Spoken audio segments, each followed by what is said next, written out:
ಮಹಾಭಾರತದಲ್ಲಿ ಬರುವಂತಹ ಒಂದು ಪ್ರಸಂಗ. ಕೌರವರು ಪಾಂಡವರು ಜೂಜನ್ನು ಆಟ ಆಡಿದ್ದಾರೆ. ಜೂಜಾಡಿದ ನಂತರ ಮೋಸದ ಆ ಜೂಜಿನಲ್ಲಿ ಪಾಂಡವರು ಸೋತಿದ್ದಾರೆ. ಹಾಗೂ ಆ ಜೂಜಾಟದ ಪರಿಣಾಮವಾಗಿ ಪಾಂಡವರಿಗೆ 12 ವರ್ಷ ವನವಾಸ ಹಾಗೂ 1 ವರ್ಷ ಅಜ್ಞಾತವಾಸ ಅಂತ ಹೇಳುವಂಥದ್ದು ತೀರ್ಮಾನವಾಗಿದೆ. ಈಗ ಪಾಂಡವರೆಲ್ಲರೂ ಕೂಡ ವನವಾಸದಲ್ಲಿದ್ದಾರೆ. ಆ ಜೂಜಿನ ಆಟದ ಪರಿಣಾಮವಾಗಿ ವನವಾಸದಲ್ಲಿದ್ದಾಗ ದ್ವೈತವನ ಅಂತ ಹೇಳುವಂಥಲ್ಲಿ ಅವರ ವನವಾಸ ಪ್ರಾರಂಭವಾಗಿದೆ. ಅಲ್ಲಿದ್ದಾರೆ ಪಾಂಡವರು. ಇಂತಹ ಸಂದರ್ಭದಲ್ಲಿ ಆ ಕಾಡಿಗೆ ಒಬ್ಬ ಬ್ರಾಹ್ಮಣ ಭೇಟಿಯಾಗ್ತಾನೆ. ಅವನು ಎಲ್ಲ ಕಡೆ ತೀರ್ಥಯಾತ್ರೆ ಮಾಡ್ತಾ ಮಾಡ್ತಾ ಮಾಡ್ತಾ ತಿರುಗಾಡ್ತಾ ಕೊನೆಗೆ ಅವನು ಪಾಂಡವರಿದ್ದಂತಹ ದ್ವೈತವನಕ್ಕೆ ಬರ್ತಾನೆ. ಅಲ್ಲಿ ಪಾಂಡವರನ್ನು ಭೇಟಿಯಾಗ್ತಾನೆ. ಯುಧಿಷ್ಠಿರ ಅವನಿಗೆ ಯಥೋಚಿತವಾದ ಆದರ ಸತ್ಕಾರಗಳನ್ನೆಲ್ಲ ಮಾಡ್ತಾನೆ. ಅಲ್ಲಿ ಪಾಂಡವರ ಜೊತೆಯಲ್ಲಿ ಅವರ ಕಷ್ಟ ಸುಖಗಳನ್ನೆಲ್ಲ ವಿಚಾರಿಸಿದಂತಹ ಆ ಬ್ರಾಹ್ಮಣ ಕೊನೆಗೆ ಪಾಂಡವರಿಂದ ಬೀಳ್ಕೊಂಡು ನೇರವಾಗಿ ಬರುವಂಥದ್ದು ಹಸ್ತಿನಾವತಿಗೆ ಬಂದು ಧೃತರಾಷ್ಟ್ರನನ್ನು, ಪಾಂಡವರ ದೊಡ್ಡಪ್ಪನಾದಂತಹ ಧೃತರಾಷ್ಟ್ರನನ್ನು ಭೇಟಿಯಾಗ್ತಾನೆ. ಭೇಟಿಯಾಗಿ ಈ ಎಲ್ಲ ತನ್ನ ತೀರ್ಥಯಾತ್ರೆಯ ವಿವರಗಳನ್ನೆಲ್ಲ ಹೇಳ್ತಾ ತಾನು ದ್ವೈತವನಕ್ಕೆ ಹೋದದ್ದು, ಅಲ್ಲಿ ಪಾಂಡವರನ್ನು ಕಂಡದ್ದು, ಇದನ್ನೆಲ್ಲ ಹೇಳ್ತಾನೆ. ಮತ್ತು ಪಾಂಡವರು ಆ ಕಾಡಲ್ಲಿ ಇದ್ದರೂ ಕೂಡ ಅಲ್ಲಿ ಯುಧಿಷ್ಠಿರ ಚಕ್ರವರ್ತಿಯ ಹಾಗೆ ತಾನಿದ್ದಾನೆ. ಅನೇಕ ಬ್ರಾಹ್ಮಣರನ್ನು ಪೂಜಿಸ್ತಾ ಇದ್ದಾನೆ, ಯಜ್ಞ ಯಾಗಾದಿಗಳನ್ನು ಮಾಡ್ತಾ ಇದ್ದಾನೆ. ಅಕ್ಷಯ ಪಾತ್ರೆಯೂ ಅವನಿಗೆ ದೊರಕಿದೆ. ಅರ್ಜುನ ತಾನು ಸಶರೀರವಾಗಿ ಸ್ವರ್ಗಕ್ಕೆ ಹೋಗಿ ಬಂದಿದ್ದಾನೆ ಅಂತ ಹೇಳುವಂಥದ್ದನ್ನು ಹೇಳ್ತಾನೆ. ಅರ್ಜುನನಿಗೆ ಪಾಶುಪತಾಸ್ತ್ರ ಸಿಕ್ಕಿದೆ ಅಂತ ಹೇಳುವಂಥದ್ದನ್ನು ಹೇಳ್ತಾನೆ.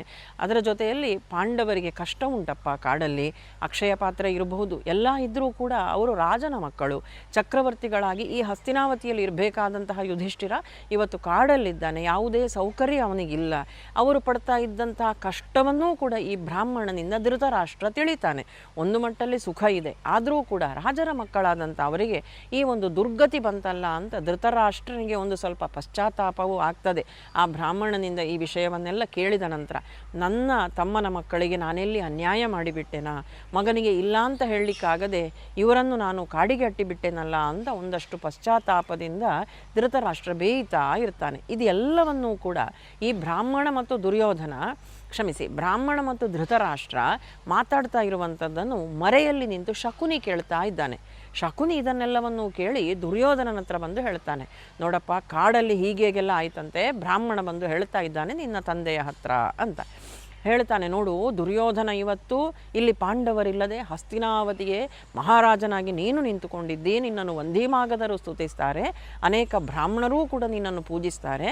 ಇಂತಹ ನೀನು ಕಾಡಿಗೆ ಹೋಗಿ ಆ ಪಾಂಡವರನ್ನು ಇನ್ನೊಂದು ಬಾರಿ ಸೋಲಿಸಿ ಬರಬೇಕು, ಅಥವಾ ನೀನೇನಿವತ್ತು ಸುಖದಲ್ಲಿದ್ದಿ ಅದನ್ನು ಅವರಿಗೊಂದು ಪ್ರದರ್ಶನ ಮಾಡಿ ಬರಬೇಕು. ಆ ಒಂದು ಪ್ರಯತ್ನವನ್ನು ಮಾಡುವಾನ, ಅವರಿಗೆ ಇನ್ನಷ್ಟು ಹೊಟ್ಟೆ ಉರಿಸಬೇಕು. ಹೀಗಾಗಿ ನಾವು ಒಂದು ಕಾಡಿಗೆ ಹೋಗುವ. ಎಲ್ಲಿ ದ್ವೈತವನದಲ್ಲಿ ಪಾಂಡವರಿದ್ದಾರಲ್ಲ, ಅವನು ಪಶುಪತಿಯನ್ನು ಗೆದ್ದು ಪಾಶುಪತಾಸ್ತ್ರವನ್ನು ಪಡ್ಕೊಂಡವನಂತೆ ಆ ಮಧ್ಯಮ ಪಾಂಡವ ಪಾರ್ಥ, ಅವನನ್ನು ಸೋಲಿಸಿ ಬರುವ ನಾವು. ನಮ್ಮ ಜೊತೆ ಕರ್ಣನಿದ್ದಾನೆ, ನಾವು ಕಾಡಿಗೆ ಹೋಗುವ. ಅವರನ್ನೂ ಸೋಲಿಸಿ ನೀನು ಬಂದೀಂತಾದರೆ, ಇವರಿಗೆ ನ್ಯಾಯಯುತವಾಗಿ ಸೋಲಿಸ್ಲಿಕ್ಕೆ ಆಗುವುದಿಲ್ಲ, ಆ ಕಾರಣಕ್ಕೆ ದ್ಯೂತದಲ್ಲಿ ಮೋಸ ಮಾಡಿದ್ದು. ಆದರೂ ಕೂಡ ಈಗ ಮತ್ತೆ ಹೇಳ್ತಾನೆ, ಕರ್ಣನ ಬಲದ ನಿರೀಕ್ಷೆಯನ್ನಿಟ್ಟುಕೊಂಡು ನಾವು ಮತ್ತೆ ಕಾಡಿಗೆ ಹೋಗುವ. ಯುದ್ಧ ಸಾಧ್ಯ ಆಗದಿದ್ದರೂ ಕೂಡ ನಮ್ಮ ಈ ಒಂದು ಸೌಕರ್ಯ ಏನುಂಟು, ನಮ್ಮ ಈ ಸಂಪತ್ತನ್ನೊಮ್ಮೆ ಪ್ರದರ್ಶನ ಮಾಡಿ ಅವರಿಗೆ ಹೊಟ್ಟೆ ಉರಿಸಿ ಬರುವ ಅಂತ ಈ ಹೋಗುವಂತಹ ಒಂದು ಪ್ಲ್ಯಾನ್, ಈ ಒಂದು ಯೋಜನೆಯನ್ನು ಹಾಕಿಕೊಳ್ತಾರೆ ಕರ್ಣ, ಶಕುನಿ, ದುರ್ಯೋಧನ ಹಾಗೂ ದುಶ್ಯಾಸನ, ಈ 4 ಜನರು ಕೂಡ ಸೇರಿಕೊಂಡು. ಆದರೆ ಹೋಗಬೇಕು ಅಂತ ಹೇಳಿ ಆದರೆ ಅದಕ್ಕೊಂದು ಕಾರಣ ಬೇಕು. ನೇರವಾಗಿ ನಾವು ದ್ವೈತವನಕ್ಕೆ ಹೋಗ್ತೇವೆ, ಪಾಂಡವರ ಹತ್ರ ಹೋಗ್ತೇವೆ ಅಂತ ಹೇಳಿದರೆ ಒಪ್ಪಿಕೊಳ್ಳುವುದಿಲ್ಲ ಧೃತರಾಷ್ಟ್ರ. ಅದಕ್ಕೆ ಆಗಿನ ಕಾಲಕ್ಕೆ ಸಂಪತ್ತು ಅಂತ ಹೇಳಿದರೆ ಅದು ಗೋ ಸಂಪತ್ತು.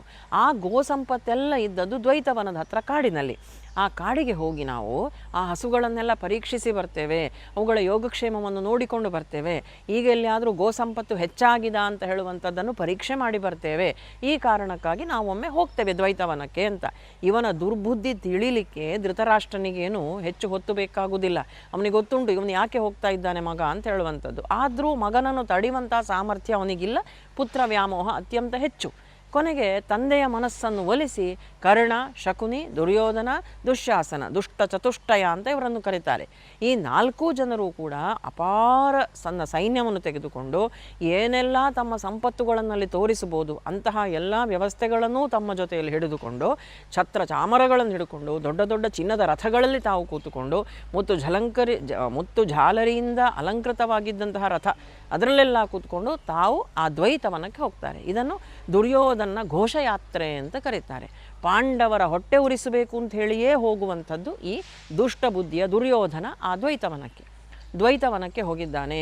ಒಂದು ಸರೋವರ, ಆ ಸರೋವರದ ಪಕ್ಕದಲ್ಲಿ ಬಿಡಾರಗಳನ್ನೆಲ್ಲ ಹಾಕಿಕೊಂಡಿದ್ದಾರೆ. ಕಾಟಾಚಾರಕ್ಕೆ ಹೋಗಿ ಗೋ ಸಂಪತ್ತನ್ನು ನೋಡಿ ವಿಚಾರಣೆ ಮಾಡಿ ಬಂದಿದ್ದಾನೆ. ಬಂದು ಆ ಏನು ಸರೋವರ ಉಂಟು, ಅಲ್ಲೊಂದು ದ್ವೈತವನದ ಪಕ್ಕದಲ್ಲಿ ಅಲ್ಲೇ ಇರುವಂಥ ಸರೋವರ, ಪಾಂಡವರ ಶಿಬಿರದ ಪಕ್ಕದಲ್ಲಿ.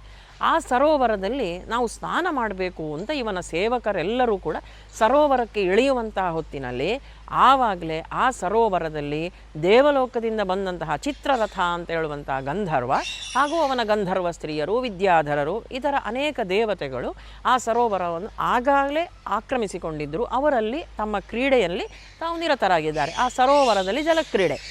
ಇವರು ಹೋಗಿ ನಾವು ಈಗ ನಮಗೆ ಸರೋವರವನ್ನು ಬಿಟ್ಟು ಕೊಡು ಅಂತ ಕೇಳಿದರೆ ಚಿತ್ರರಥ ಒಪ್ಪುವುದಿಲ್ಲ. ಇದು ಗಂಧರ್ವರೆಲ್ಲ ಇಲ್ಲಿ ಜಲಕ್ರೀಡೆಯಾಡುವಂತಹ ಹೊತ್ತು, ಅಲ್ಲದೆ ಅದೇ ಪರಿಸರ ಇದು. ನಾವು ಈ ಸರೋವರಕ್ಕೆ ಯಾವಾಗಲೂ ಬರ್ತೇವೆ, ಇಲ್ಲಿ ಜಲಕ್ರೀಡೆ ಆಡಿ ಹೋಗ್ತೇವೆ. ನೀವು ಯಾರು, ನೀವು ಯಾಕೆ ಬಂದಿದ್ದೀರಿ ಈಗ, ಹೋಗಿ ಅಂತ ಇವರಿಬ್ಬರ ಮಧ್ಯದಲ್ಲಿ ಕಲಹ ಪ್ರಾರಂಭವಾಗ್ತದೆ. ಆ ಕಲಹ ಕೊನೆಗೆ ಯುದ್ಧದ ಹಂತಕ್ಕೆ ಮುಟ್ತದೆ. ಕೌರವನ ಆ ಒಂದು ಸೈನ್ಯಕ್ಕೂ ಜೊತೆಗೆ ಚಿತ್ರರಥನಿಗೂ ಯುದ್ಧ. ಚಿತ್ರರಥ ಕೌರವನ ಸೈನಿಕರನ್ನೆಲ್ಲರನ್ನೂ ಕೂಡ ನಜ್ಜುಗುಜ್ಜು ಮಾಡಿ ನಾಶ ಮಾಡಿ ಹಾಕಿ ಬಿಡ್ತಾನೆ.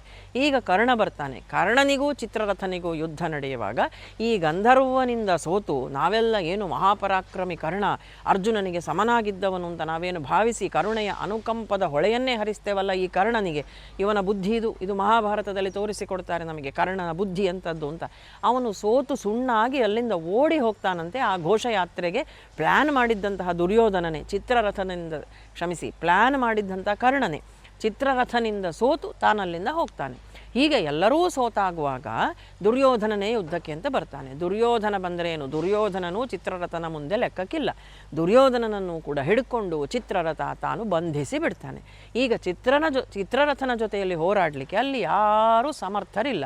ಈಗೇನು ಮಾಡುವುದು, ದುರ್ಯೋಧನನನ್ನು ಬಂಧಿಸಿ ಇಟ್ಟಿದ್ದಾರೆ.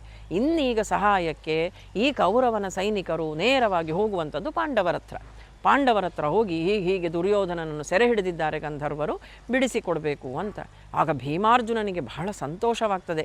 ಯುಧಿಷ್ಠಿರ ಆ ದಿವಸ ಯಾವುದೋ ಒಂದು ವೃಥದಲ್ಲಿ ತಾನಿರ್ತಾನೆ, ಅವನು ಶಸ್ತ್ರವನ್ನು ಹಿಡಿಯುವಂತಿಲ್ಲ. ಭೀಮನಿಗೆ ಬಹಳ ಸಂತೋಷ, ಹಾಗೇ ಆಗಬೇಕು, ಅವನ ದುರ್ಬುದ್ಧಿಗೆ ಏನು ಆಗಬೇಕಿತ್ತೋ ಅದೇ ಆಗಿದೆ ಅಂತ. ಮೊದಲೇ ಅತ್ಯಂತ ದುಃಖದಲ್ಲಿದ್ದಂತಹ ಪಾಂಡವರು ಅವರಿಗೆ ಹೋಗಿ ಇವರು ಮತ್ತಷ್ಟು ಹೊಟ್ಟೆ ಉರಿಸಲಿಕ್ಕೆ ಅಂತ ಬಂದಿದ್ದಾರೆ. ಈಗ ಸರ್ಪದ ಬಾಲಕ್ಕೆ ಮೆಟ್ಟಿ ಅವರನ್ನು ಮತ್ತೆ ಕೆಣಕುವ ಕೆಲಸ ಮಾಡಬೇಡಿ ಅಂತ ಹೇಳಿ ಕಳಿಸಿದ್ದಾನೆ ಧೃತರಾಷ್ಟ್ರ. ಆದರೂ ಇಲ್ಲಿ ಬಂದಿದ್ದಾರೆ, ಮರ್ತಿದ್ದಾರೆ. ಈಗ ಸಹಾಯಕ್ಕೆ ಇವರೇ ಬರಬೇಕಾಗಿದೆ ಚಿತ್ರರಥನಿಂದ ಬಿಡಿಸಲಿಕ್ಕೆ. ಆದರೆ ಇಲ್ಲಿ ನಾವು ಕಾಣುವಂಥದ್ದು ಯುಧಿಷ್ಠಿರನ ಧರ್ಮಬುದ್ಧಿಯನ್ನು, ಯುಧಿಷ್ಠಿರ ಮಾಡುವಂತಹ ಉಪದೇಶವನ್ನು. ಯುಧಿಷ್ಠಿರ ಹೇಳ್ತಾನೆ, ಸಾಕ್ಷಾತ್ ಧರ್ಮಪುತ್ರವನು. ನೋಡಪ್ಪ, ನಾವೆಲ್ಲ ದಾಯಾದಿಗಳೌದು, ಒಂದೇ ಕುಟುಂಬದವರು ನಾವು. ಅವರಿಂದ ಕಷ್ಟವನ್ನು ಅನುಭವಿಸಿ, ತೊಂದರೆಯನ್ನು ಪಟ್ಟುಕೊಂಡು, ಮೋಸವನ್ನು ಅನುಭವಿಸಿ ಇವತ್ತು ಕಾಡಲ್ಲಿದ್ದೇವೆ, ಹೌದು. ಆದರೆ ನಮ್ಮ ಕುಟುಂಬದವರಿಗೆ ಏನಾದರೂ ಕಷ್ಟ ಆದಾಗ ನಾವು ಹೋಗಬೇಕು, ನಾವು ಸಹಾಯ ಮಾಡಬೇಕು. ಮೂರನೆಯವರು ಬಂದು ನಮ್ಮವರಿಗೆ ತೊಂದರೆ ಕೊಡುವುದಕ್ಕೆ ನಾವು ಅವಕಾಶ ಕೊಡಬಾರ್ದು, ನೀವು ಹೋಗಬೇಕು ಅಂತ ಯುಧಿಷ್ಠಿರ ಹೇಳ್ತಾನೆ. ಯುಧಿಷ್ಠಿರ ಯಾವಾಗಲೂ ಹಾಗೆ, ಯಾರಲ್ಲಿಯೂ ಕೂಡ ದ್ವೇಷವನ್ನು, ಸೇಡನ್ನು, ಅನ್ಯಾಯ ಮಾಡಬೇಕು ಅಂತ ಹೇಳುವಂಥ ಬುದ್ಧಿಯನ್ನು ಇಟ್ಟುಕೊಂಡವನೇ ಅಲ್ಲ. ಅವನ ಹೆಸರು ಯಾಕೆ ಯುಧಿಷ್ಠಿರ ಹೇಳಿ? ಯುದ್ಧದಲ್ಲಿ ಸ್ಥಿರವಾಗಿರುವಂಥವನು ಯುಧಿಷ್ಠಿರ ಅಂತ. ಯುದ್ಧ ಅಂತ ಹೇಳಿದರೆ ರಣರಂಗದ ಯುದ್ಧ ಮಾತ್ರ ಅಲ್ಲ, ನಮ್ಮ ಮನಸ್ಸಿನಲ್ಲಿ ನಿತ್ಯ ಯುದ್ಧ ಆಗ್ತಾ ಇರುತ್ತದಲ್ಲ. ಬೇಕು ಬೇಡಗಳು, ಸೋಲು ಗೆಲುವುಗಳು, ಅವಮಾನ ಅಸೂಯೆಗಳು, ಹೀಗೆ ಮನಸ್ಸಿನ ಗೊಂದಲಗಳು, ಜಿಗುಪ್ಸೆಗಳು, ನಾನಾ ರೀತಿಯಾದಂತಹ ಮನಸ್ಸಿನ ಗೊಂದಲ ಏನುಂಟು, ಈ ಎಲ್ಲ ಸಂದರ್ಭದಲ್ಲಿಯೂ ಕೂಡ ಅವನ ಮನಸ್ಸನ್ನು ಸ್ಥಿರವಾಗಿ ಇಟ್ಟುಕೊಳ್ಳುತ್ತಿದ್ದ. ಆ ಮನಸ್ಸಿನ ಯುದ್ಧದಲ್ಲಿಯೂ ಕೂಡ ಆ ಕಾರಣಕ್ಕಾಗಿ ಇವನು ಯುಧಿಷ್ಠಿರ ಅಂತ. ಯುದ್ಧದ ಸಂದರ್ಭದಲ್ಲಿ ಸ್ಥಿರವಾಗಿ ನಿಂತುಕೊಳ್ಳುವವನು ಯುಧಿಷ್ಠಿರ. ಇದು ಮಾನಸಿಕವಾದಂತಹ ಯುದ್ಧವೇ ಇರ್ಬೋದು, ಎದುರು ಶತ್ರುಗಳೊಂದಿಗೆ ನಡೆಸುವಂತಹ ಯುದ್ಧವೇ ಇರ್ಬೋದು. ಅಂತಹ ಯುಧಿಷ್ಠಿರ ನೀವು ಹೋಗಿ ಅವರನ್ನು ಬಿಡಿಸಿ ತನ್ನಿ, ದುರ್ಯೋಧನಾದಿಗಳಿಗೆ ನಿಮ್ಮ ಸಹಾಯ ಬೇಕು ಅಂತ ತಮ್ಮಂದರನ್ನು ಕಳಿಸಿಕೊಡ್ತಾನೆ. ಹಾಗೆ ಅಲ್ಲಿ ಹೋದಾಗ ಈ ಅರ್ಜುನನ ಶರವರ್ಷಕ್ಕೆ, ಭೀಮನ ಬಾಹುಬಲಕ್ಕೆ ಚಿತ್ರರಥ ಸೋತು ಬಿಡ್ತಾನೆ. ಚಿತ್ರರಥನಾದರೂ ಮೊದಲೇ ಅರ್ಜುನನ ಸ್ನೇಹಿತ. ಅರ್ಜುನ ಸಶರೀರವಾಗಿ ಸ್ವರ್ಗಕ್ಕೆ ಹೋಗಿದ್ದಲ್ಲ, ಆಗ ಅಲ್ಲಿ ಚಿತ್ರರಥ ಇವನ ಶೌರ್ಯ ಪರಾಕ್ರಮಗಳಿಗೆ ಬೆರಗಾಗಿ ಹೋಗಿದ್ದ. ಅಲ್ಲಿ ಸಾವಿರಾರು ಗಟ್ಟಲೆ ನಿವಾತ ಕವಚರು ಅಂತ ಹೇಳುವಂತಹ ರಾಕ್ಷಸರಿರ್ತಾರೆ ಸ್ವರ್ಗದಲ್ಲಿ. ಅವರೆಲ್ಲರನ್ನೂ ಕೊಂದು ಬಂದವನು ಅರ್ಜುನ. ಇಂದ್ರನ ಸಿಂಹಾಸನದಲ್ಲೇ ಕೂತ್ಕೊಂಡು ಕಿರೀಟಿ ಅಂತ ಕರೆಸಿಕೊಂಡವನು ಅರ್ಜುನ. ಅವನ ಆ ಒಂದು ಪರಾಕ್ರಮಕ್ಕೆ ಮೆಚ್ಚಿ ಚಿತ್ರರಥ ಅವನಿಗೆ ಅನೇಕ ವಿದ್ಯೆಗಳನ್ನು ಕಲಿಸಿಕೊಡ್ತಾನೆ. ಸ್ವರ್ಗದಲ್ಲಿ ಕೆಲಕಾಲ ಇದ್ದು ಬಂದವನು. ಅಲ್ಲಿ ಗಾಂಧರ್ವ ವಿದ್ಯೆ, ನಾಟ್ಯ, ಸಂಗೀತ ಇದನ್ನೆಲ್ಲ ಕಲಿತುಕೊಂಡು ಬಂದದ್ದು ಇದೇ ಚಿತ್ರರಥನಿಂದ ಅರ್ಜುನ. ಅದೆಲ್ಲ ಮುಂದೆ ಅಜ್ಞಾತವಾಸದಲ್ಲಿ ಬೃಹನ್ನಳೆಯಾಗಿ ಅರ್ಜುನ ಇರುವಾಗ ಅವನಿಗೆ ಆ ಚಿತ್ರರಥನಿಂದ ಕಲಿತಂತಹ ಎಲ್ಲ ವಿದ್ಯೆಗಳು ಉಪಯೋಗಕ್ಕೆ ಬರ್ತದೆ ನೋಡಿ. ಹೀಗಾಗಿ ಚಿತ್ರರಥನಿಗೆ ಮೊದಲೇ ಪರಿಚಯ ಉಂಟು. ಬಂದವನನ್ನು ಅಪ್ಪಿಕೊಳ್ತಾನೆ, ಆಲಂಗಿಸಿಕೊಳ್ತಾನೆ ಮತ್ತು ಹೇಳ್ತಾನೆ, ನೋಡಪ್ಪ, ನಾನು ನಿಮ್ಮ ಕೀರ್ತಿಯನ್ನು ಇನ್ನಷ್ಟು ಹೆಚ್ಚಿಸುವುದಕ್ಕೋಸ್ಕರ ಆ ದುರ್ಬುದ್ಧಿಯ ದುರ್ಯೋಧನನಿಗೆ ಪಾಠ ಕಲಿಸಲಿಕ್ಕೋಸ್ಕರವೇ ನಾನು ಬಂದದ್ದು. ನನ್ನ ಸ್ನೇಹಿತನಿಗೆ, ಅದರಲ್ಲೂ ಧರ್ಮಬುದ್ಧಿಯುಳ್ಳವರಿಗೆ ಹಾಳಾಗಲಿಕ್ಕೆ ಭಗವಂತ ಬಿಡುವುದಿಲ್ಲ. ಯಾವುದಾದರೊಂದು ಯೋಜನೆಯನ್ನು ರೂಪಿಸ್ತಾರೆ. ಆ ಕಾರಣಕ್ಕಾಗಿ ನಾನು ಬಂದಿದ್ದೇನೆ. ಇವತ್ತು ನೀವೇ ಬರಬೇಕಾಯ್ತು ಇವನನ್ನು ಈ ಕಷ್ಟದಿಂದ ಬಿಡುಗಡೆಗೊಳಿಸಲಿಕ್ಕೆ ಅಂತ ಹೇಳಿ, ನಿಮಗೆ ಒಳ್ಳೆಯದಾಗಲಿ ಅಂತ ಚಿತ್ರರಥ ಹಾರೈಸಿ ದುರ್ಯೋಧನನನ್ನು ಬಿಡುಗಡೆ ಮಾಡಿ ತಾನು ತನ್ನ ಸ್ವರ್ಗಲೋಕಕ್ಕೆ ಹೊರಟು ಹೋಗ್ತಾನೆ. ಈ ರೀತಿಯಾಗಿ ತನ್ನ ದೊಡ್ಡಸ್ತಿಕೆಯನ್ನು ತೋರಿಸಿಕೊಳ್ಳಿಕ್ಕೆ ಅಂತ ಬಂದ ಅಲ್ಲ ದುರ್ಯೋಧನ. ಅವನ ಆ ಘೋಷಯಾತ್ರೆ ವಿಫಲವಾಯಿತು. ಅವನ ದೊಡ್ಡಸ್ತಿಕೆ ತೋರಿಸುವುದಿರಲಿ, ತಾನೇ ಪಾಂಡವರ ಹತ್ರ ಹೋಗಿ ಶರಣಾಗಿ ನನ್ನನ್ನು ಬಿಡಿಸು ಅಂತ ಕೇಳುವಂತಹ ಪರಿಸ್ಥಿತಿ ದುರ್ಯೋಧನನಿಗೆ ಬಂತು. ಇದು ಮಹಾಭಾರತದಲ್ಲಿ ಬರುವಂತಹ ಒಂದು ಪ್ರಸಂಗ. ದುರ್ಯೋಧನನ ಘೋಷಯಾತ್ರೆ ಅಂತ ಇದಕ್ಕೊಂದು ಹೆಸರುಂಟು. ಕರ್ಣ ಯಾವ ರೀತಿ ನಿರ್ನಾಮವಾಗಿ ಹೋಗ್ತಾನೆ ಅಂತ ಹೇಳುವಂಥದ್ದನ್ನು ಕೂಡ ನಾವಿಲ್ಲಿ ನೋಡ್ಬೋದು. ಸೋತು ಹೋಗ್ತಾನೆ ಅಂತ. ಕರ್ಣ ಅರ್ಜುನನಿಗೆ ಸರಿಸಾಟಿ ಅಲ್ಲ.